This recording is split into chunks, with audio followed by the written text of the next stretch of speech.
April 18th, 1943, 6:43 in the morning.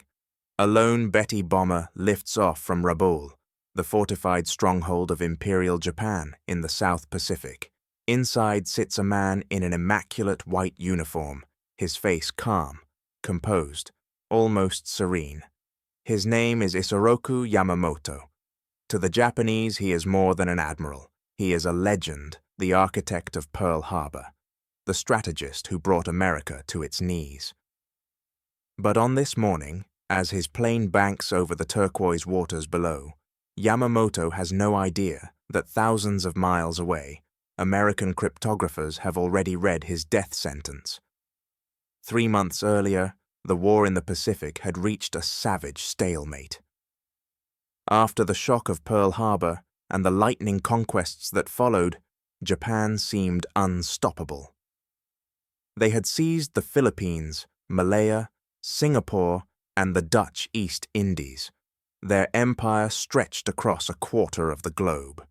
But then came Midway, then Guadalcanal. The tide was turning, slowly, bloodily, island by island, and at the center of Japan's war machine, directing every move with the precision of a master chess player, was Yamamoto himself. He was not like the other warlords of Imperial Japan. He had studied at Harvard. He had walked the streets of Washington and New York. He understood American industry, American resolve before the war. He had warned his superiors that attacking the United States would be catastrophic.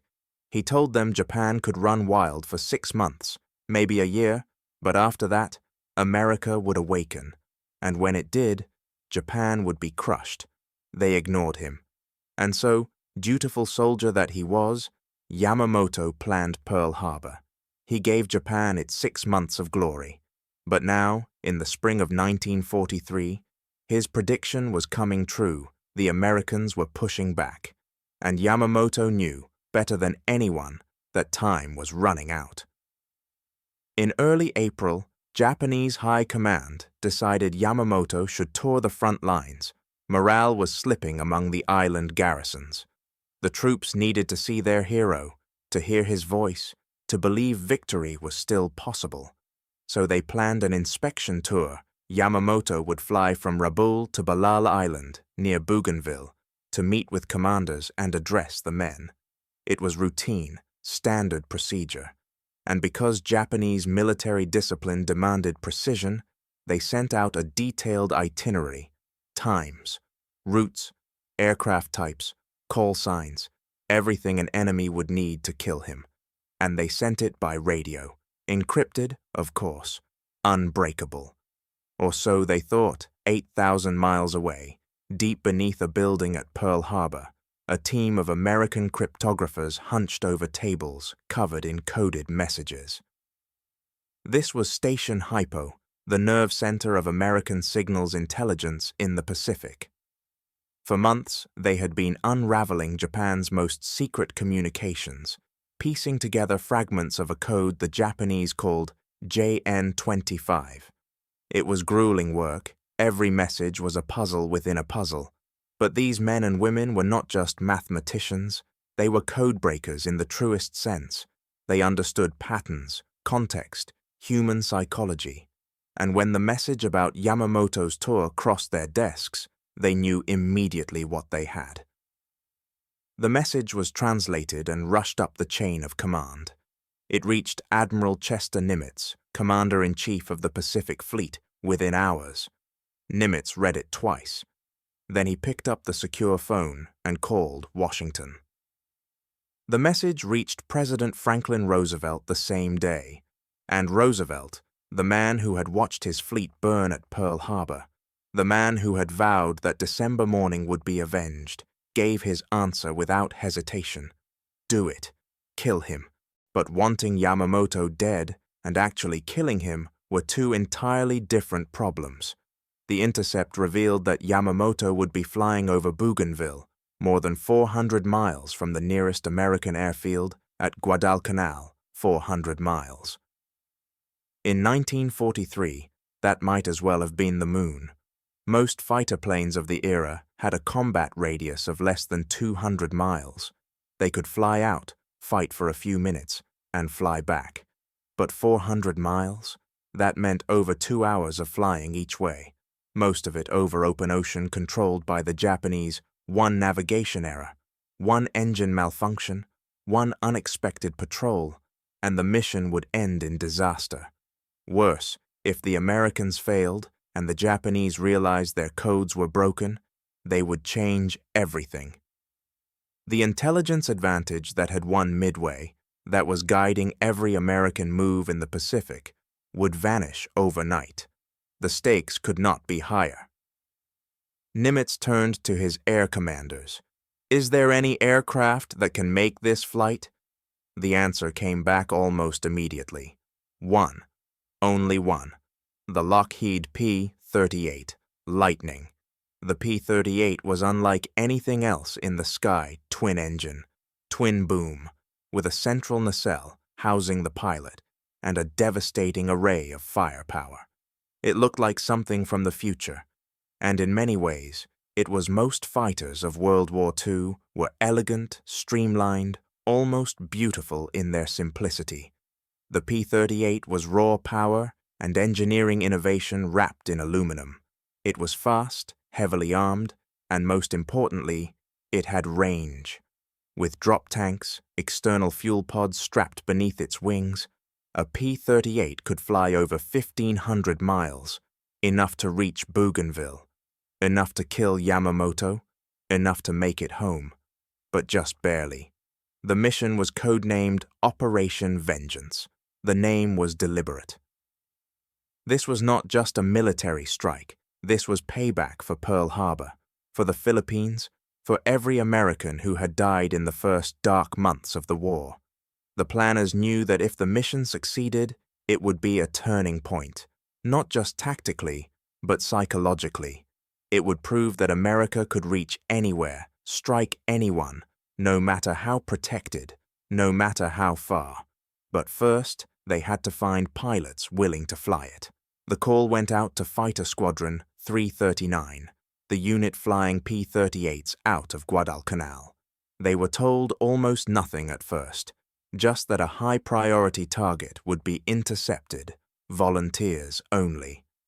Every pilot raised his hand. 18 men were selected.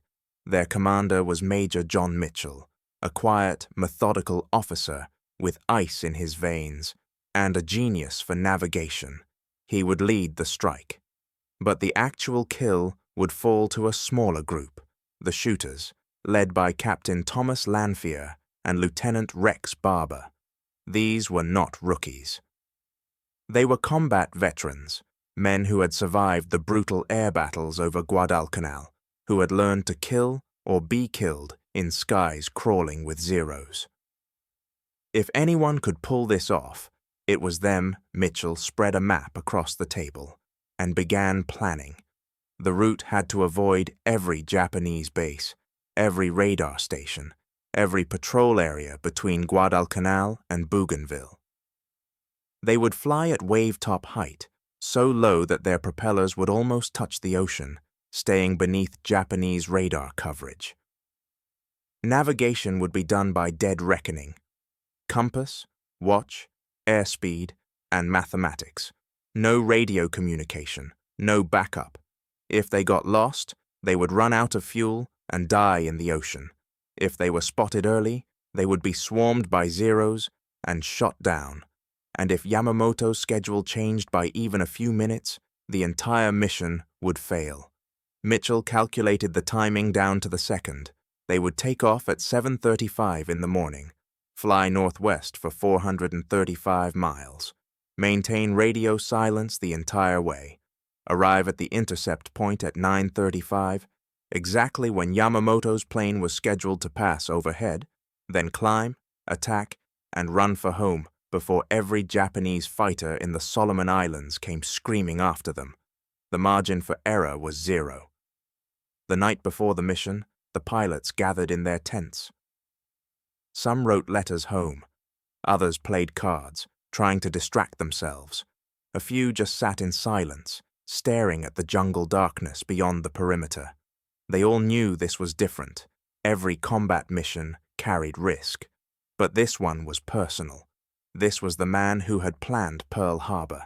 The man whose face had been on wanted posters across America. The man whose death might actually change the outcome of the war. And if they failed, if they died trying, no one would ever know. The mission was so secret that even decades later, details would remain classified. At dawn on April the 18th, the ground crews began fueling the P-38s.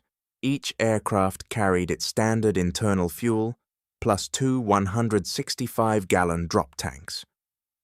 Fully loaded, the planes were sluggish, heavy, barely controllable. Taking off would be dangerous, landing even worse, but there was no choice. Every gallon mattered. Mitchell walked down the flight line, checking each aircraft personally. He looked into the eyes of his pilots. Some were excited, some were terrified, all of them were ready. At 7:35, exactly on schedule, the first P-38 roared down the dirt strip at Fighter 2, Guadalcanal. One by one the others followed, straining into the humid tropical air, barely clearing the trees at the end of the runway. Mitchell took the lead, and the formation swung northwest, dropping to just 50 feet above the ocean. From the surface, they were almost invisible, just silver flashes skimming the waves, engines thundering, headed toward a target they would not see for 2 more hours. The flight was agony. No talking, no brakes, just the constant vibration of the engines, the glare of the sun on the water, the mathematical certainty that if Mitchell's navigation was off by even a few degrees, they would miss the intercept completely. Some of the pilots later said it was the longest 2 hours of their lives. Others said they barely remember it, their minds locked into the rhythm of formation flying, the endless scanning for enemy aircraft, the silent prayer that the engines would keep running at 9:33. Mitchell checked his watch. They were 2 minutes out. He began a gentle climb, bringing the formation up to 5,000 feet, just high enough to scan the horizon. And then, impossibly, right where he had calculated, right when he had predicted, there they were. 2 Betty bombers, green and brown camouflage, flying in loose formation, and above them 6 Zeros, weaving back and forth in a lazy combat air patrol. Mitchell's navigation had been perfect, to the mile, to the minute, but now came the hard part. He keyed his radio once, a brief click, the signal. Then he led half the squadron up toward the Zeros, drawing them away. The shooters, Lanphier, Barber, and 2 others, dove toward the bombers. The Zeros saw them immediately and turned to intercept. Suddenly, the sky was a chaos of tracer fire, twisting aircraft, screaming engines. Lanphier and 1 Zero tangled, turning, diving, trying to kill each other. But Rex Barber stayed focused. He ignored the Zeros, ignored everything except the lead Audi. He closed to 300 yards, 200, 100. He could see the rivets on the fuselage. He squeezed the trigger. 4 50 caliber machine guns and 1 20mm cannon erupted. The bullets walked up the bomber's wing into the right engine. It exploded instantly, a blossom of orange flame and black smoke. The Betty's wing dipped. It tried to turn, to escape, but Barber kept firing, raking the fuselage, the tail, the cockpit. The bomber's nose dropped. It rolled onto its back and plunged toward the jungle below. Trailing fire and debris, Barber pulled up hard, adrenaline screaming through his veins. He had no idea who was in that plane. He was just a fighter pilot, doing his job. But in the jungle below, history had just changed. The entire engagement lasted less than 3 minutes. When it was over, both Betty bombers were down. 1 Zero had been shot down. The rest scattered. Mitchell rallied the formation and turned for home. The flight back was tense. Japanese fighters were scrambling from every base within 100 miles. Radio chatter crackled with enemy voices. But the P-38 stayed low, stayed fast, and somehow, miraculously, all but one made it back to Guadalcanal. One pilot, Ray Hine, had been hit and crash-landed in the ocean. He was never found. Back at Fighter 2, the pilots climbed out of their planes, exhausted, drenched in sweat, barely able to stand. They were debriefed immediately. "What did you see? How many bombers? How many Zeros? Did you confirm the kills?" The intelligence officers pressed for every detail, but the pilots could only say what they knew. 2 bombers down. One definitely destroyed, the other damaged and crashed. But who was inside? No one knew. Not yet. 400 miles away, a Japanese search party hacked through the dense jungle on Bougainville, following a trail of torn trees and burning wreckage. When they reached the crash site, they found the Betty bomber crumpled against the jungle floor, still smoldering.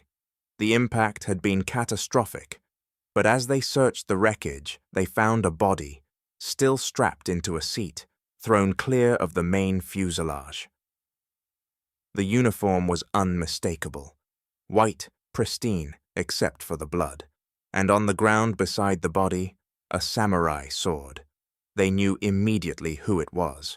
Admiral Isoroku Yamamoto, Commander-in-Chief of the Combined Fleet, architect of Pearl Harbor, Japan's greatest naval strategist, was dead. He had been 59 years old. According to the Japanese autopsy, he had been killed by 2 bullets. One had entered his jaw. The other had struck him in the shoulder. Either wound would have been fatal. He had likely died before the plane even hit the ground. His staff tried to keep the news secret, but within days, rumors spread. Within a week, Tokyo confirmed it. Yamamoto was gone. The reaction in Japan was seismic. Yamamoto had been more than a military leader. He was a symbol, the one man who seemed capable of matching the industrial might of America with tactical genius. His death was incomprehensible. How had the Americans known his exact route? How had they intercepted him 400 miles from their base? The questions haunted Japanese intelligence for the rest of the war. Some suspected a spy. Others believed it was impossible luck. But the truth, that their most secure naval code had been broken, was too terrible to imagine. So they never changed it, and American codebreakers kept reading their messages, all the way to the end. In the United States, the news was kept secret for weeks. The government feared that if Japan realized the intercept was based on code breaking, they would change their systems immediately. So the story was buried, but when it finally broke, the public reaction was euphoric. Yamamoto dead. The man behind Pearl Harbor, killed in the jungle by American fighters.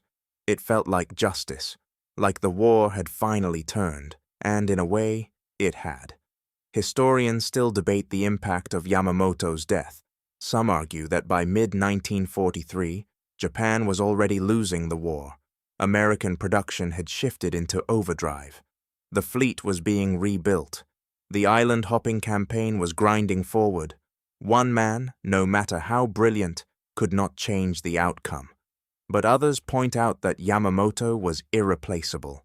His successors lacked his strategic vision, his willingness to take calculated risks, his deep understanding of American capabilities. After his death, Japanese naval strategy became cautious, defensive, predictable.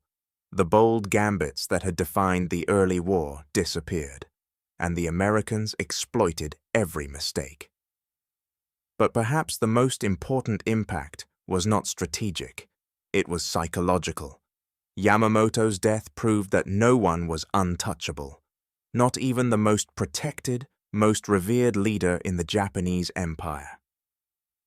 It showed that American intelligence, American technology, and American courage could reach across 400 miles of ocean and strike with surgical precision. It was a message to every Japanese commander, every garrison, every pilot. Nowhere was safe. The Americans were coming. For the pilots of Operation Vengeance, recognition came slowly. The mission remained classified for years. Captain Lanfear and Lieutenant Barber both claimed credit for shooting down Yamamoto's plane, a controversy that would last for decades. But Mitchell, the navigator, the man who had guided 18 fighters across 400 miles of open ocean and arrived exactly on time, remained modest. He had done his job. His men had done theirs. That was all that mattered. The P-38 Lightning, the aircraft that had made it all possible, went on to become one of America's most successful fighters of the war. It flew in every theater, from the deserts of North Africa to the frozen skies over Germany. But its finest hour was that morning over Bougainville, when engineering, intelligence, and raw courage combined to kill the architect of Pearl Harbor.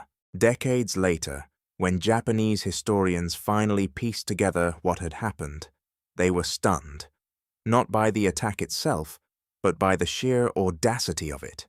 The Americans had intercepted a coded message, deciphered it, planned a mission in less than 2 weeks, flown 400 miles over enemy territory, arrived within 60 seconds of the predicted time, and killed the most important military leader in Japan.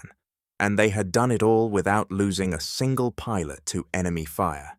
It was, in the words of one Japanese officer, a masterpiece of modern warfare. But there is one detail about Operation Vengeance that remains little known, a twist that even the mission's planners did not anticipate. When American intelligence first intercepted the message about Yamamoto's tour, there was debate at the highest levels about whether to act on it. Some argued that Yamamoto was too valuable as an intelligence target. His communications were regularly intercepted. His strategic thinking could be studied, anticipated. If he died, he might be replaced by someone more aggressive, more unpredictable. Others worried about the risk to code-breaking secrecy. If the mission failed, if the Japanese realized their codes were compromised, the entire intelligence advantage would be lost. But there was a third argument, one that ultimately tipped the decision toward assassination. Yamamoto, for all his brilliance, was also a moderating voice within the Japanese military. He had opposed the war with America. He had warned about the dangers of prolonged conflict, and some American strategists believed that with Yamamoto gone, more extreme voices might take control. The militarists, the true believers who would rather see Japan destroyed than surrender. And if those men gained power, they might prolong the war, might fight to the last man, making the eventual American victory far more costly. In the end, they were right. After Yamamoto's death, Japanese strategy became more desperate, more fanatical. The kamikaze attacks began. The doctrine of no surrender, no retreat, took hold. The battles of Saipan, Iwo Jima, and Okinawa became bloodbaths, with Japanese forces fighting to annihilation. And when the war finally ended, after the atomic bombs, after the Soviet invasion of Manchuria, many historians looked back and wondered if Yamamoto, had he lived, might have counseled surrender sooner, might have spared thousands of lives on both sides. But on that morning in April 1943, none of that mattered. What mattered was the mission, the shot, the kill. And when Rex Barber's bullets tore through that Betty bomber, when Yamamoto's plane tumbled into the jungle below, America struck back. Not with overwhelming force, not with mass bombing or brutal attrition, but with precision, with intelligence, with a weapon delivered across impossible distance by men who refused to accept that anything was out of reach. It was a statement of intent, a declaration that the rules of war had changed, that in this modern age with codebreakers and long-range fighters, and the relentless machinery of American industry, there was nowhere to hide. Not even 400 miles behind enemy lines. not even for the architect of Pearl Harbor. And that, perhaps, is the real legacy of Operation Vengeance. Not just that it killed Yamamoto, but that it proved what was possible when intelligence, technology, and courage converged. It was the future of warfare, delivered at the end of a smoking gun, somewhere in the endless blue skies above the Pacific.